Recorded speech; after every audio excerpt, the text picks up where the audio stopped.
My name is Jonathan Schieffer. I am the writer-director of Algorithm. Algorithm is a movie about computer hackers. It's a techno-thriller. It'll knock your socks off, if you wear socks.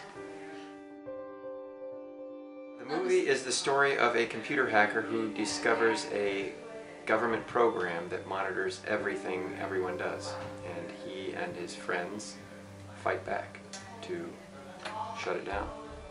Breaking into top-secret government computer systems and copying files? They call that terrorism nowadays. At which point the laws have been getting a bit hazy. I'm Chris Panzera, and I'm playing Will. Through past traumatic experiences, he's been sort of forced to be detached from human contact, and his only contact with the world that he knows is through computers. And he learned a lot, and everything there is to know, things that I don't understand myself. Enough to be able to get himself to a position where he was very powerful and wanted. Too many people are getting hurt. If people knew about this, finish this. It's not about you anymore.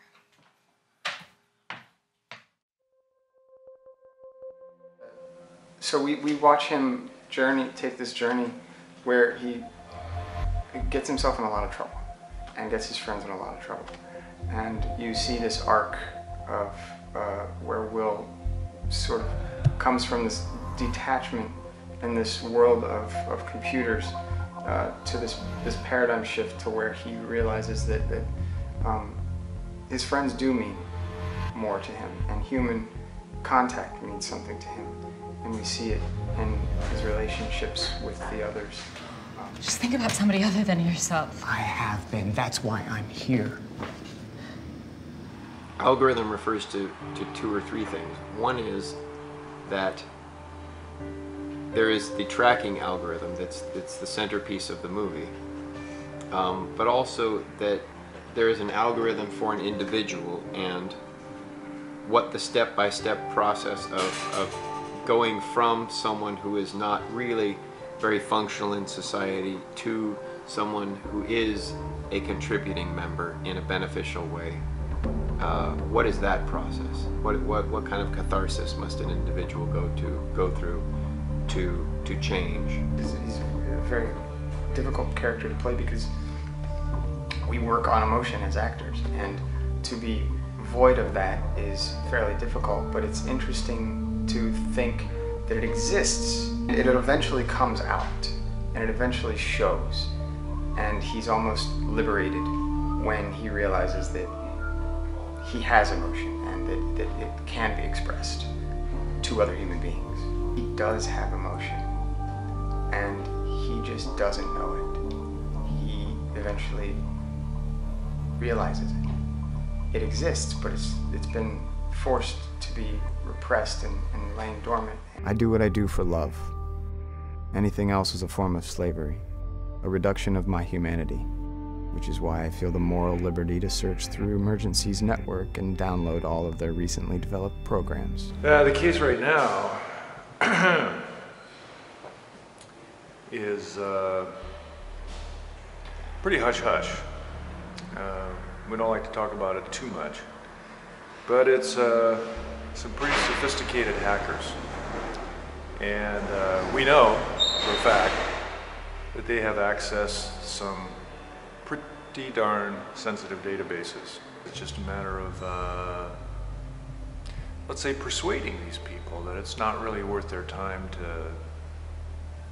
to stick their noses in every database just because they can, you know what I mean? I do a series of interrogations with Hash, or Charles Drake, trying to extract information that he may or may not know about his actions. And I'm a little hot-headed, really physical, which was fun. Really, you know, it's all for a good cause. And he really just wants to protect what he loves. And he's looking to, you know, protect Americans, American lives. That's what he cares about. He has this weird relationship with Agent Peterson, but at the same time, he respects him. He wants to be where he's at. He wants his experiences that he's had in his career, good and bad, and he wants to get to that level. But at the same time, he's a little confused on why Peterson behaves and acts and functions the way he does. Got a new partner for the umpteenth time. His name's Wallace. Good kid, I guess. But green behind the ears, if you know what I mean. Just out of the Marines. But you know, I've seen that all before. They come in here and they think they're going to save the world, and they think they know everything about terrorists, and they think they're going to make America safe, and You know what your problem is? You're too serious. We're fighting terrorism, all right? Do you want another 9/11? Whatever. Someday when you realize how much shit really goes down, you'll relax. I was sort of taken aback reading the scripts, especially with like the torture scenes and things like that.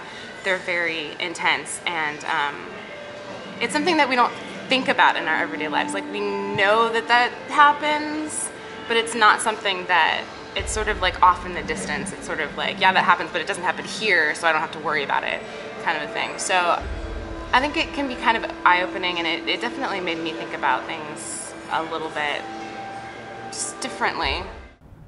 I have to know what it does and why they're willing to kidnap people.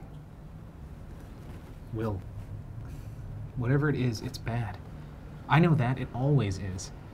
It's going to be something you'll want to forget, but you won't be able to. It will change your worldview, and it will either make you an activist or apathetic. Is that what you want? Yes. Are you sure? There's no going back, Will. Not ever. I need to know. During the casting process was the strangest part where it began to hit me is that Phil and I had what I referred to as an embarrassment of riches. Just everybody was so good, and the biggest problem we had was deciding chemistry. It wasn't about skill or craft. It was about just, do these people fit together? There were so many good actors to choose from, and just the whole production was like that. The city of San Francisco has been amazing, from the film commission when we consulted them, to the police officers when they showed up on set, to even the water department. Yeah, they were awesome too. They helped us out. The people of San Francisco have been just unbelievable. Not one problem have we run into from the city or the people of the city. And then the locations we got are just blow my mind. Just day after day, beautiful, beautiful places. There's not one place that isn't both emblematic of the city and just staggeringly beautiful. You know, I think it has a bunch of different messages in it. I don't think it's really just about one thing, because it's not, I think it could be really preachy, but it's not. And I think there's a bunch of different, especially with Decimate thrown in there, you get sort of more than one side of things. I need your help. Again? I'm in trouble. Warned you about that. I know, I get it, more than you know. I doubt that. It is packed full of themes, messages, social implications. You know, we have to deal with a world that is becoming run by computers. And the fear that humans are gradually losing touch with each other is going to become actually bigger. Most people have no idea that the world has shifted from traditional forms of power to computers being the dominant force in the world. And they still live in a world where, for instance, kinetic weapons are the most powerful thing, like guns or cannons. But the analogy that I've been using is like, as the lead actor Chris Panzera and I were driving up north, we saw the oil derricks off of the coast of Santa Barbara, and he looked at it and he's like, "Oh, that kind of looks like a pirate ship," and it totally does. And we said, we're not terribly worried about pirates anymore because there's an Air Force base on the coast of California that is basically the West Coast headquarters of the U.S. nuclear arsenal. And we were like, the pirate ship poses no threat to the nuclear weapons. And then I thought that the hackers can take over the nuclear arsenal. The hackers can take over the electrical grid. That's the kind of power that hackers have. I live by one rule. Information should be free. And everything can be simplified, encoded, and understood as information. You treat computers like you do everything else, like it's an immutable fact of life. And because of that, your worldview is antiquated. Get ready for a serious paradigm shift. The geeks have inherited the Earth. The rest of you just don't know it yet.